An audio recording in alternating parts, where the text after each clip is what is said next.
Working with special effects in Premiere Pro CS6 doesn't just mean working with visual effects. You might well want to work on your audio as well. And just as I can add a cross dissolve to my video with the keyboard shortcut Control D, I can add an audio cross dissolve by pressing Shift Control D. That'd be Shift Command D on a Mac. And just like there is a default transition in Premiere Pro for visual effects, there's also a default transition for audio effects.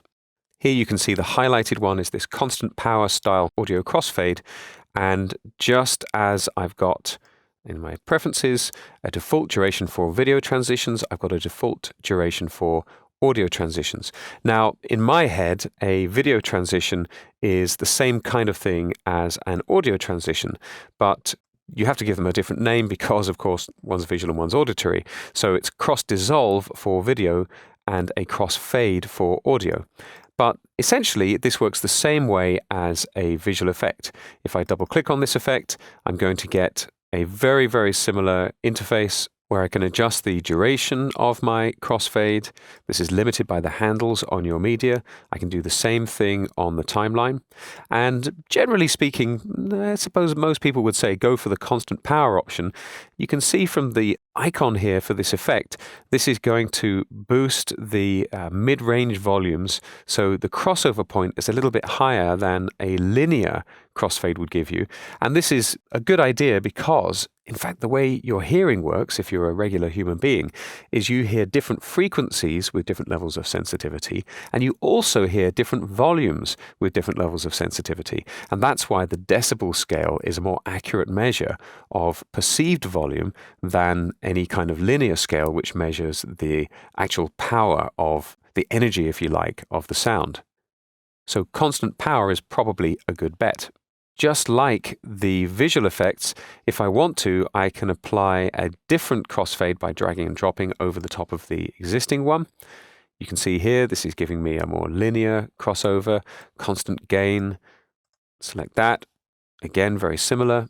But the overall interface controls for adding, changing, and even removing a crossfade are exactly the same as the ones you'd use for a regular video cross dissolve. If I put an effect on here and I decide I don't want it, I can select it. Oops. Now you see what I've done there is I've actually accidentally clicked on the end of my clips. Let me move over a bit and zoom in a little so you can see this. Let's go over right there. Now, I thought I was clicking on my constant power crossfade, thinking I'll get rid of it. But what I actually did was accidentally click exactly on the end of this bike jumps clip. If I click away, you'll notice that I can't actually see the join where I've got my cross dissolve and my crossfade. But there is a join right there between the two. And if I click, I'm going to select that join, and Premiere Pro is going to get ready for me to change the part of the clip that I've got in my sequence using trimming. This is something that I do not want to do. So I'm going to click away on the blank space of the timeline in order to deselect, and then I'm going to click back on an area that definitely isn't selecting the end of a clip, but is on my constant power crossfade, and now I'm going to press the delete key to get rid of that effect. This is one of those things that you will quickly learn when working with Premiere Pro that you just need to avoid. But my top tip is that you click very carefully as you begin to use Premiere Pro so that you know exactly what you're selecting before you continue working. That way you are much better able to self-train because you know why something's happened when you click on it. In any case, that is creating a crossfade on the timeline for Premiere Pro CS6.